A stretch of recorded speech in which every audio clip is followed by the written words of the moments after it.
Olá, veja os destaques de hoje do portal da Assembleia.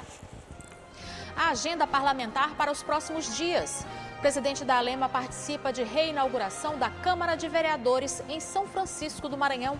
Apesar de ser maioria do eleitorado, as mulheres ainda são coadjuvantes no processo eleitoral. Encontro de vice-prefeitos discute a necessidade de fortalecimento das gestões municipais. No Dia Estadual de Conscientização sobre a Síndrome de Down, os avanços e desafios da inclusão de pessoas com 3 cromossomos 21. E a gente relembra um representante do esporte maranhense, Davi Hermes, que tem a Síndrome de Down e é representante em campeonatos mundiais de natação. É agora no portal da Assembleia.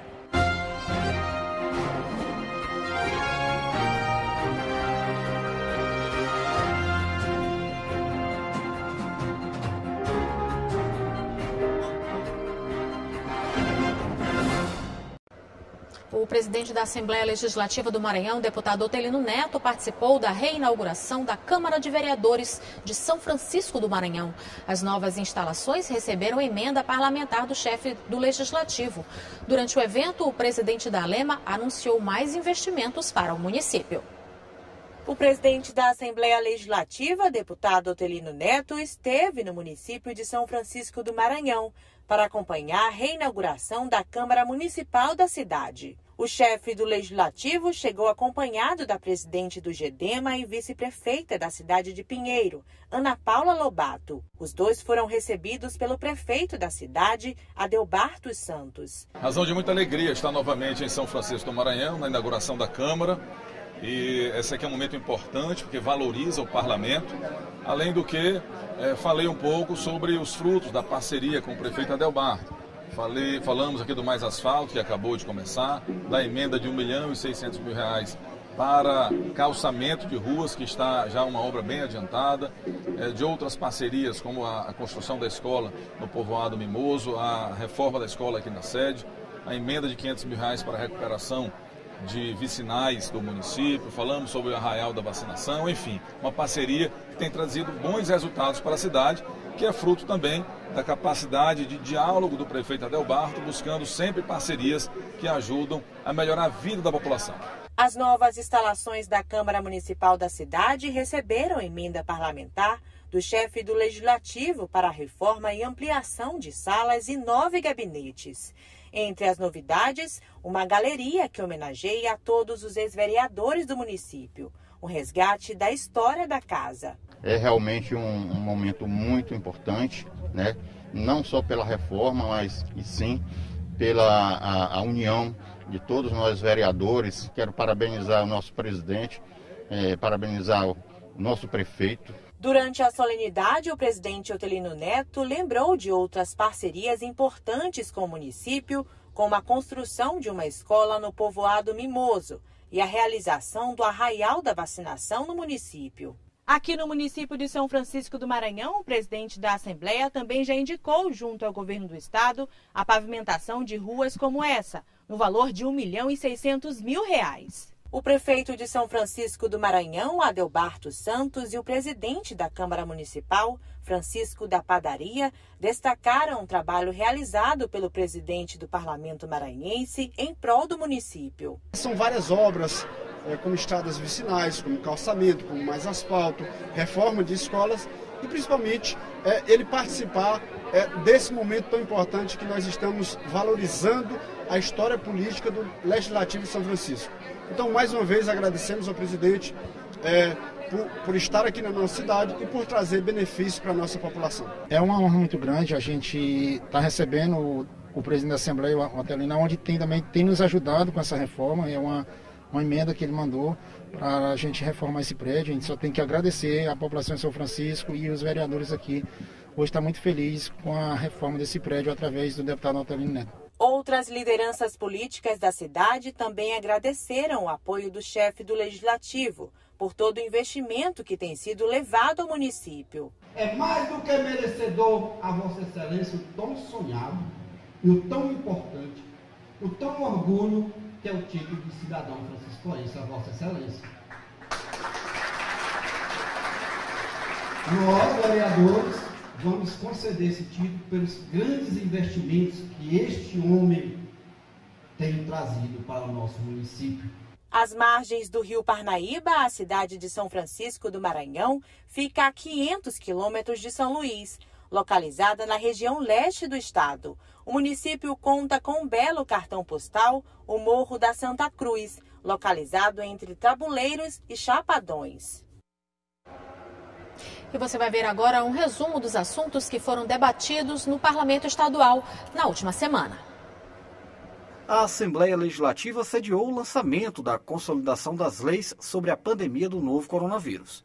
Teve um papel bastante importante. A Assembleia Legislativa, através de todos os seus deputados, na gestão aqui do presidente Otelino, fez um trabalho hercúleo, um trabalho bastante grande para poder fazer com que essas leis fossem aprovadas, para poder garantir mais direitos para a população, para garantir todas essas questões. Ainda durante a semana, o Parlamento Maranhense foi cenário de uma reunião que discutiu a segurança das barragens no estado. Esta audiência pública nós estamos tratando de tal forma, não só para conhecer, entender mais a problemática das barragens no Maranhão, como também chamar a atenção das autoridades para que possamos estabelecer um processo mais rigoroso de fiscalização e também de atendimento à família, a vítimas. Durante a sessão plenária de terça-feira, deputados trouxeram vários temas à tribuna. O deputado Wellington do Curso apontou denúncias relacionadas à condução do Simproecema. O deputado Dr. Iglesias solicitou pavimentação da MA 006 em Cururupu. Já o deputado Roberto Costa denunciou supostas irregularidades em conjuntos habitacionais da cidade de Bacabal. O deputado Antônio Pereira falou sobre saúde e deu destaque para a inauguração de uma ala materna no Hospital Macro-Regional de Santo Inês. Eu quero parabenizar o governador Flávio Dino, o vice-governador Brandão, o secretário de Saúde Carlos Lula, por esse entendimento de que realmente a mulher precisa ser valorizada, principalmente aquela mulher que está grávida, próximo ou ao parto ou durante o trabalho de parto. Fiquei muito feliz em saber que nós podemos, no estado do Maranhão, contar no setor público com esse tipo de atendimento. Trazendo o tema educação para a tribuna, o deputado professor Marco Aurélio destacou o programa de formação de professores da UEMA-Sul. A deputada doutora Thaís Ortegal anunciou investimentos para o setor de saúde da cidade de Pinheiro. O deputado Zito Rolim apontou a entrega de obras do governo do estado na cidade de Codó. Na quinta, o deputado Antônio Pereira abriu os pronunciamentos destacando a importância da UEMA-Sul para a região tocantina. Esse também foi tema do pronunciamento do deputado professor Marco Aurélio. Já o deputado Rio do Amaral criticou os serviços de uma empresa de telefonia móvel no estado. Hoje, se você pegar, por exemplo, hoje aqui o seu telefone e tentar fazer qualquer ligação, no dia de hoje não consegue. E fica aqui minha indignação, não somente pela cidade de São Luís, mas também por Imperatriz, as suas cidades. Quanto maior, mais a Claro peca. Isso também se estende às outras concessionárias. Eu ando com 2 celulares, cada um de 2 chips. Eu vou testando qual é a menos ruim. O deputado Fábio Braga falou sobre investimentos que garantem a segurança alimentar dos maranhenses, apontando a implantação de restaurantes populares nas cidades de Nina Rodrigues e São Benedito do Rio Preto. O deputado Fábio Macedo falou sobre a importância de produção e comercialização de gás natural no estado. Os deputados Vinícius Louro e Leonardo Sá demonstraram preocupação com as consequências das fortes chuvas no interior do estado. Fiz aqui uma indicação, um pedido de urgência para que a mão amiga do governo do estado do Maranhão também chegue nesse momento de dificuldade para toda a população de Pedro do Rosário, que lá existem muitas pessoas desabrigadas. O prefeito Toca Serra está lá distribuindo cesta básica e eu vou entrar mais uma vez em contato com ele, colocando da população daquele município. Nos colocando à disposição dessas cidades que foram atingidas pelas fortes chuvas, principalmente a cidade de Pedreiras, Trisdela do Vale, Poção de Pedras, né, onde já temos uma atividade bem ativa, como a cidade de Poção de Pedras, que levamos aí donativos aí, doado pela Cruz Vermelha, né, e eu fico olhando, né, que esses fenômenos da natureza são inevitáveis, acontecem, né? Mas as cidades, elas têm que estar preparadas. Na sexta-feira, o auditório Fernando Falcão recebeu autoridades que discutiram o fortalecimento da representatividade de vice-prefeitos de cidades maranhenses. E no próximo bloco, apesar de ser maioria do eleitorado, as mulheres ainda são minoria no processo eleitoral. E você vai ver também mais detalhes sobre o encontro de vice-prefeitos que discutiu a necessidade de fortalecimento das gestões municipais. Você acompanha logo após o intervalo.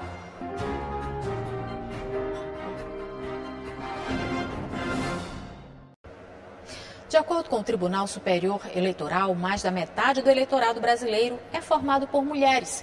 Apesar da vantagem numérica nos cargos eletivos, as mulheres ainda são minoria. E a ampliação de conquistas femininas em espaços de poder se faz necessário para a implementação de mais políticas públicas de caráter social.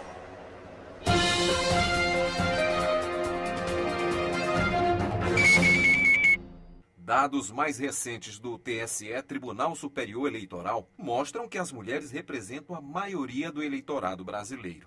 Juntas, representam 52,6% do total de eleitores, enquanto os homens chegam a 47,4%. Mas um detalhe que chama a atenção é que, apesar desta maioria, as mulheres são minoria nos cargos eletivos. Para a vice-presidente e corregedora do Tribunal Regional Eleitoral do Maranhão, não se pode negar que há um avanço e as mulheres vão alcançando cada vez mais espaço na cena política brasileira. Com certeza isso representa um grande avanço para todas nós mulheres, porque nós sabemos que a sociedade brasileira ela foi formada no ideário do patriarcado e do machismo. Então isso dificultou o acesso da mulher aos espaços de poder e aos espaços tanto na esfera pública como na esfera privada. As mulheres brasileiras conquistaram o direito de votar em 24 de fevereiro de 1932 por meio de decreto. Em 1933, houve eleição para a Assembleia Nacional Constituinte e as mulheres puderam votar e ser votadas pela primeira vez. Mas só depois o voto feminino foi parar na Constituição. Sempre foi uma luta árdua. Agora, passeando pela história brasileira, vamos encontrar ações de mulheres guerreiras que fizeram de tudo para votar. É o caso da potiguar Celina Guimarães Viana, que encontrou uma brecha na legislação eleitoral local em 1926 para fazer seu registro.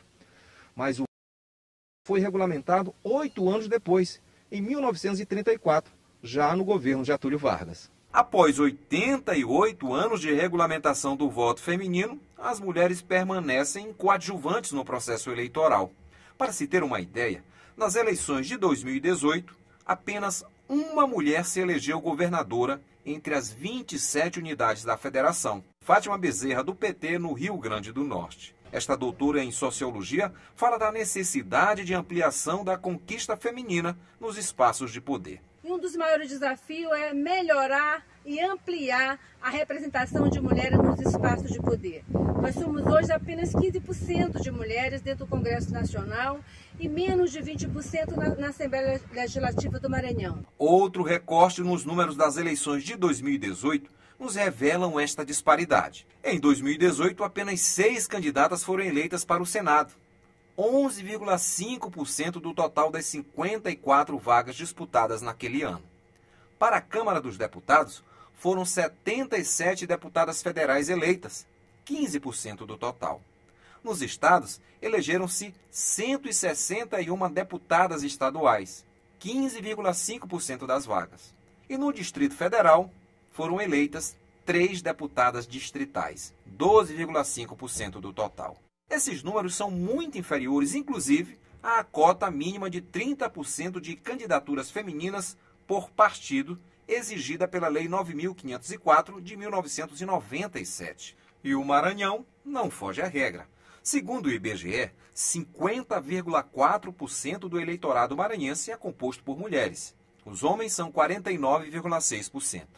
Agora, de acordo com o Tribunal Superior Eleitoral, apenas 21,6% dos prefeitos eleitos no primeiro turno das eleições de 2020 no Maranhão são mulheres. Isto significa que a cada 10 prefeitos eleitos, apenas 2 foram do sexo feminino. Eu acredito que é importante a eleição de mulheres não só a eleição, mas que ela possa exercer o poder que lhe é conferido com liberdade, com respeito, tanto no espaço público quanto no espaço privado.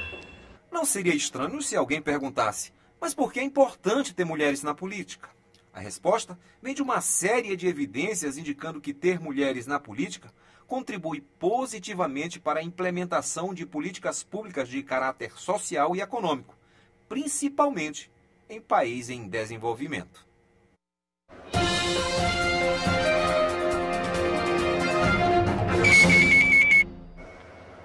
A União dos Vice-Prefeitos do Maranhão, Univimar, realizou um encontro com o objetivo de discutir ações de fortalecimento da entidade e colaborar com as gestões municipais.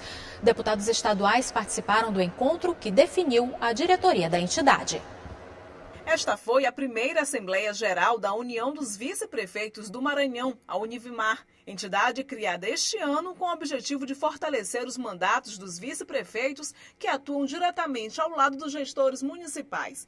O presidente da Univimar é o vice-prefeito da cidade de Monção, Mário Cardoso. A Univimar está sendo criada para capacitar o vice-prefeito e a vice-prefeita, para a gente poder dar um apoio, para a gente agregar valores junto à administração local da sua cidade. Haja visto que o vice-prefeito também, como ele soma na chapa eleitoral, ele pode também contribuir na administração, na conjuntura administrativa. A proposta da União é também ampliar a participação dos vice-prefeitos e vice-prefeitas nas discussões que influenciam o destino dos municípios maranhenses, junto à Federação dos Prefeitos, a FAMEM, ao governo estadual e ao governo federal. Na verdade, são 180 municípios hoje, já estão cientes e participando da associação. Hoje, para a efetivação, a gente sabe que muitos não conseguem chegar devido à agenda, mas no evento de hoje, mais de 100 já estão confirmados e presentes para fazer história. História no Maranhão e história nos seus municípios. Estamos criando agora uma entidade de classe que vai fortalecer cada vez mais a municipalidade e a nossa classe também de vice-prefeitos também, né? Então, realmente, é uma associação muito grande aqui, esse momento aqui de grande festa para todos nós. A eleição e posse da diretoria da Univimar aconteceu no auditório da Assembleia Legislativa do Maranhão. Os deputados estaduais Hélio Soares, Adriano, Zé Inácio e Duarte Júnior prestigiaram o evento. Estão dando um grande passo para que nós possamos cada vez mais fortalecer o nosso executivo, dando exemplo de união e de soluções para os problemas que mais nos atingem. Importantíssimo que essa classe também tenha a sua entidade para que possa fortalecer ainda mais essas pessoas aqui no estado do Maranhão. Uma grande iniciativa que nós, enquanto parlamentares, temos que não só acompanhar, mas como dar total apoio, porque isso fortalece um segmento importante da política do Maranhão, que são os vice-prefeitos. Toda essa organização institucional é importante para que os municípios, o municipalismo se fortaleça e a gente consiga garantir cada vez mais acesso a direitos à população, àqueles que mais precisam. O senador Everton Rocha também esteve presente e destacou a importância da nova entidade representativa para o fortalecimento das gestões municipais maranhenses. Eu quero parabenizar todos os vice-prefeitos, as vice-prefeitas do Maranhão que estão tendo essa iniciativa de, nesse momento, estarem juntos, porque são pessoas que muitas das vezes não são vistos, mas tem uma função importantíssima que é estar representando na ausência, no impedimento, enfim, os titulares, no caso, os mandatários do Poder Executivo dos seus municípios. Mais de 150 vice-prefeitos já se associaram à Univimar. Entre eles, os ex-deputados estaduais e vice-prefeitos das cidades de Chapadinha e Bacabal, respectivamente, Levi Pontes e Graciete Lisboa. Muito bem-vindo e me surpreende muito a adesão. Quase a totalidade dos municípios estão aderindo à Univimar. Então, pertencer à Univimar é um prazer enorme para mim como cidadão e como vice-prefeito. Esse momento para nós, para o Maranhão, é histórico, porque na história do nosso estado, vice-prefeitos, eles não tinham assim, essa representatividade e é o que nós queremos. Porque se estamos juntos numa eleição, queremos estar juntos na administração. E veja no próximo bloco, no Dia Estadual de Conscientização sobre a Síndrome de Down, os avanços e desafios da inclusão de pessoas com 3 cromossomos 21. E a gente relembra um representante do esporte maranhense, Davi Hermes, que tem a síndrome de Down e é nosso representante em campeonatos mundiais de natação. A gente volta já.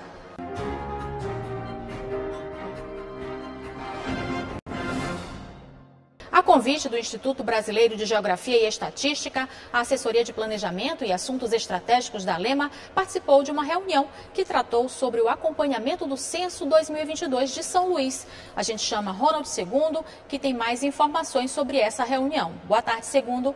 Olá, Eli Coelho, boa tarde a você e a todos os telespectadores da TV Assembleia. É exatamente sobre esse assunto. Eu já estou aqui ao lado do técnico legislativo, da Assessoria de Planejamento da Assembleia Legislativa, o senhor Aziz Júnior. Aziz, como é que foi a reunião, como é que foram os trabalhos lá? Boa tarde, né? Esta reunião, o IBGE concluiu, então, o que eles chamam de ações preparatórias, reuniões preparatórias para o Censo 2022. Essa reunião que contou com a presença de representantes do governo do estado, do município, da Assembleia, da sociedade civil organizada. Ela foi a última feita agora com os 217 municípios e, basicamente, o objetivo dela foi para dar transparência às ações do IBGE para o censo de 2022. Agora, Aziz, quando se fala em censo, né, normalmente a população tem algumas dúvidas, mas qual que é a importância desse tipo de trabalho, né? A gente estava até conversando nos bastidores, a preocupação com a defasagem de dados. Eu queria que o senhor esclarecesse um pouco mais sobre isso. Ora, esse é o maior levantamento de dados do país, né?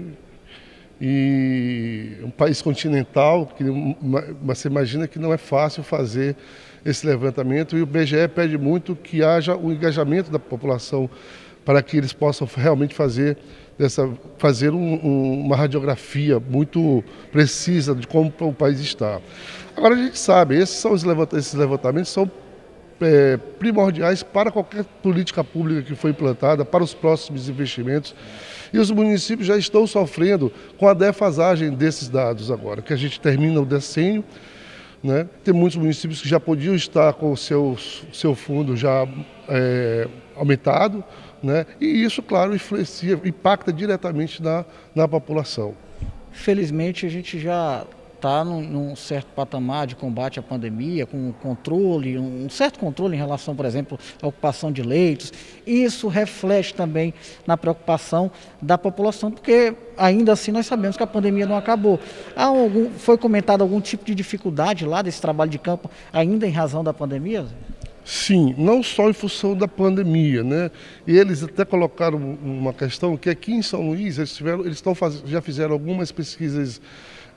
Por conta do equipamento que eles estão utilizando, são equipamentos novos, eles tiveram que fazer algumas pesquisas de campo para tentar ver como é que eles estão lidando com esses equipamentos novos, né? Uma vez que a metodologia já está toda pronta.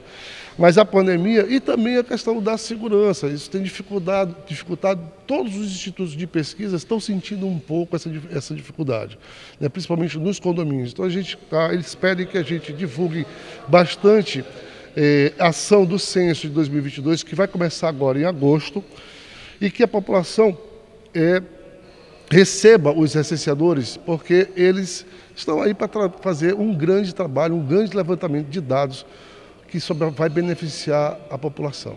Agora, o senhor fala em grande trabalho, aí já tem uma outra vertente em torno de tudo isso, a oportunidade também de trabalho, de renda para algumas pessoas, né? Sim, para você ter uma ideia, são mais de 200 mil pessoas que o IBGE vai empregar agora nesses meses de recenseamento, né? Só que no Maranhão serão 6 mil recenseadores. E para quem tiver, vai ser o maior empregador nesses 3 meses, né, do Brasil. Então, para quem tiver interesse, ir no site do IBGE e fazer a sua inscrição. E lá, se você preencher os requisitos, o IBGE vai estar chamando para esse trabalho do censo de 2022. Às vezes, previsão de início desse trabalho de campo? Agosto, agora, no começo de agosto, começa o trabalho de campo mesmo efetivamente. Muito obrigado pela sua participação aqui no Portal da Assembleia. Portanto, Eli Coelho, conversei com o técnico legislativo aqui, da Assessoria de Planejamento, que inclusive representou o Parlamento Maranhense nessa reunião aí, que tratou sobre Censo 2022, que vai acontecer, claro, também aqui em São Luís. Ele destacando aqui ao final da entrevista a importância também desse trabalho como uma oportunidade de trabalho e renda para que as pessoas possam participar dessa atividade. Então basta buscar lá o site oficial do IBGE e mais informações estarão disponíveis. Eu volto com você aí na bancada, Eli. E o Dia Mundial da Síndrome de Down também foi escolhido para ser a data estadual de conscientização e é celebrado em 21 de março, em alusão à trissomia do cromossomo 21, porque quem tem síndrome de Down carrega 3 cromossomos do número 21 em vez de 2. O chamado cromossomo do amor é uma característica que não impede ninguém de ter uma rotina igual a qualquer pessoa. Apesar disso, ainda é necessário falar sobre o assunto para acabar com preconceitos. A Federação Brasileira das Associações de Síndrome de Down estima que no Brasil, a cada 700 nascimentos, em um ocorra a síndrome de Down. Assim, aproximadamente, temos 270 mil casos no país. A Alenilce é um destes casos. A mãe dela é também vice-presidente da APAI e fala que a entidade atende muitas pessoas com síndrome, mas que mesmo nos dias atuais ainda há preconceito. Mudou um pouco. Mudou um pouquinho, mas ainda tem muito preconceito, às vezes, dentro da própria família. A gente sente assim, aquela rejeição de alguns parentes, tal, até porque também não conhece, não procuram buscar, não procuram ler, e aí a gente sente. A ciência explica que a síndrome não é uma doença. É causada pela presença de 3 cromossomos 21 em todas ou na maior parte das células de um indivíduo. Isso ocorre na hora da concepção de uma criança. As pessoas com síndrome de Down ou trissomia do cromossomo 21 têm 47 cromossomos em suas células, em vez de 46, como a maior parte da população. Veja algumas características físicas da pessoa com síndrome de Down. Rosto arredondado, com olhos puxados e orelhas pequenas. Mãos de tamanho reduzido e dedos curtos. Tônus muscular mais fraco. Língua protusa e maior do que o normal. Mas apesar de um certo preconceito, o cenário está mudando. Há um crescimento significativo de alunos com síndrome de Down matriculados na rede regular de ensino. De acordo com o último censo do Ministério da Educação, são mais de 1 milhão. A inclusão é importante. Por isso, no dia 21 de março é celebrado o Dia Estadual da Conscientização sobre Síndrome de Down. A vice-presidente da APAI fala da necessidade em se abordar constantemente o tema. E isso aí está melhorando. Aos poucos, um trabalho de formiguinha, mas está melhorando essa interação com síndrome de Down. Porque antigamente as pessoas olhavam como, é doido, tinha até medo de se aproximar, achando que o Down ia bater. E quando o Down é muito carinhoso, é amável, e é mais fácil de interagir com a sociedade do que outros tipos de deficiência. E um dos exemplos de que é possível chegar onde quiser é o nadador Davi Hermes. Ele é considerado um dos maiores talentos paralímpicos do Maranhão e do Brasil e um dos nadadores mais promissores do país na atualidade. Você vai rever a história desse maranhense que levou o estado ao lugar mais alto do pódio no Campeonato Brasileiro de Natação e se prepara para dar braçadas também em competições mundiais. Aos 12 anos, quando começou sua jornada como atleta, Davi já era considerado um dos nadadores mais promissores do país. Hoje, aos 18 anos, ele também sabe muito bem disso. Essas meninas aqui, e essas aqui também, ficaram marcadas a minha história. E também eu fiquei muito feliz, quer dizer, nossa, eu vou pegar essa medalha aqui desse ano, lá no Campeonato Brasileiro. E eu cheguei onde eu queria. Com um desempenho espetacular, só nesse ano o atleta conquistou 12 medalhas, entre elas 4 de ouro no Campeonato Brasileiro de Natação, competição organizada pela Confederação Brasileira de Desportos para Deficientes Intelectuais. Com muita dedicação e amor ao esporte, o atleta acumula resultados significativos para a carreira na natação.